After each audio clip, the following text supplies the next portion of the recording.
Hey everybody, welcome back to another edition of Rapid Recap here at Inside Nebraska. He's Greg Smith, I'm Zach Carpenter, and we're coming to you from about a low to mid, maybe high 80s second level concourse here at Memorial Stadium. 102 degrees outside, but still Marcus Satterfield, Barrett Liebentritt, and Ethan Piper.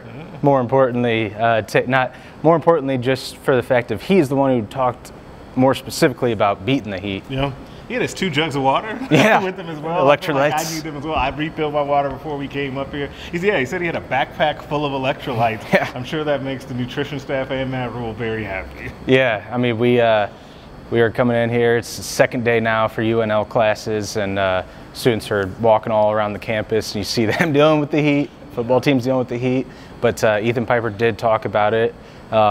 He said it builds your mental toughness, because if you can go out and play 40 plays hard in a row here, then you can down the line 80 plays hard in any games down the line if you play 40 straight hard today, because he said you beat Minnesota on days like today.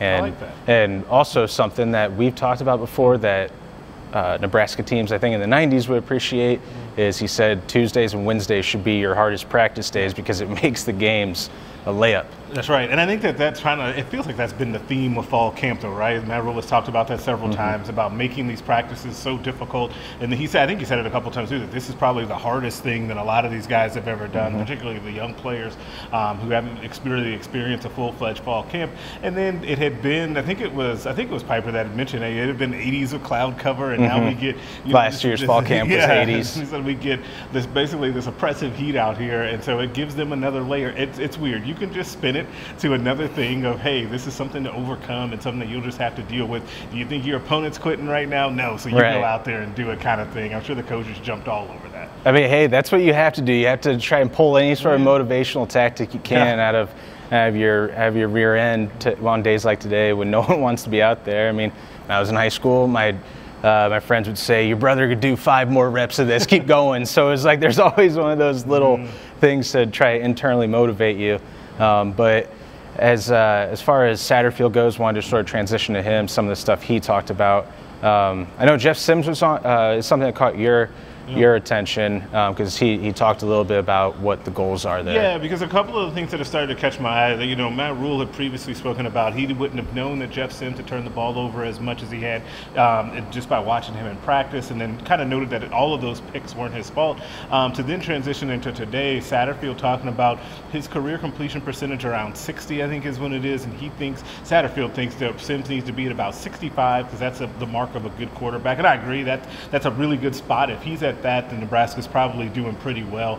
And that really caught my attention, that you kind of laid out some baseline goals for your quarterback that they're very high on internally. We just need to see it in games. Yeah, I think it was 57.5 completion percentage at Georgia Tech. I think that's the number that's sticking out to me right now. And also the 31 turnovers, 23 interceptions, 8 fumbles lost in his first 3 seasons at Georgia Tech, which like you said, Rhule was surprised about that. Like to hear he actually watched the Big Ten Network show when Nebraska came to, or when BTN came for Nebraska Day, and that's when that stat, the 31 turnovers, the most for any returning player in college football this season.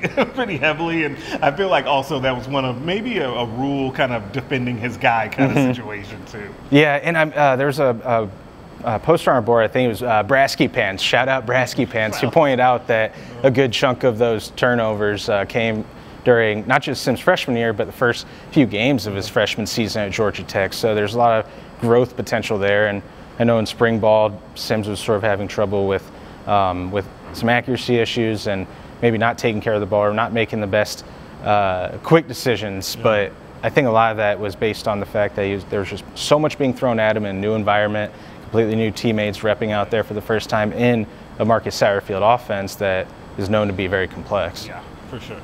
Yeah, and Satterfield also, on top of the Sims talk, he talked about Anthony Grant, who obviously on Saturday, if you're watching this, you probably know that Rhule talked about Gabe Ervin is our clear-cut number 1 guy, and Ramir Johnson's the 3rd down back. But then he got into Anthony Grant a little bit more, talking about how Grant he's a great player, great back, great kid, all those type of things, but he's put the ball on the ground too many times, he's fumbled too many too many times. And actually, the last open practice session last Tuesday, I was over watching the running backs quite a bit, and Anthony Grant they're working on a quick pitch play.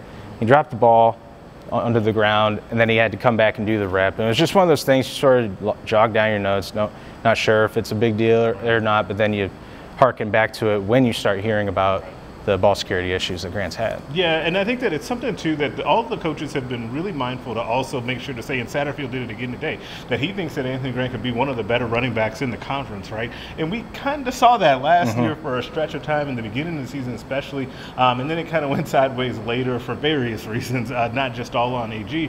But so I think they try to build him up, but also stay realistic about what it is that he needs to work on. And the message is clear.